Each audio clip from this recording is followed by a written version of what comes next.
এটা হলো only back পার্টটা থাকবে, এটা হচ্ছে আমাদের ব্যাক পার্টের নিচে এমব্রয়ডারি ওয়ার্ক থাকবে। সো এই যে ব্যাক পার্টের আমাদের কিন্তু এমব্রয়ডারি ওয়ার্ক আছে, আর স্লিভসটা হচ্ছে পুরোটা ফুল হেভি এমব্রয়ডারি ওয়ার্কের মধ্যে, এটা স্লিভসের পার্টটা। সাথে কিছু সুন্দর প্যানেলও পেয়ে যাবো। এটা ফ্রন্ট ব্যাক স্লিভ সব জায়গায় বসবে। এটা সেম না, এটা হচ্ছে প্যান্টে দিয়েছে, এটা প্যান্টে দিয়েছে।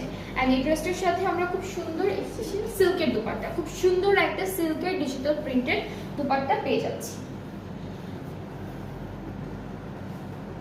সো এটা হচ্ছে আমাদের দুপাট্টা। ট্রাউজারটা হচ্ছে ক্যামরিক কটন, উইচ ব্র্যান্ড এটা হচ্ছে কোকো বাই জারা শাহজাহান থেকে দেখাচ্ছি, যেটা আমি এখন ধরে আছি এটা হচ্ছে কোকো বাই জারা শাহজাহান থেকে। এন্ড এর আগে যে 4টা ড্রেস 5টা ড্রেস আমি দেখেছি ওগুলো ছিল জেনিয়া ফারোজান থেকে। অলরাইট, সো এটা যার যার ভালো লাগছে ইনবক্স করে ফেলবেন। এটা ডিসকাউন্টেড প্রাইসটা হলো 7000 টাকা, এটা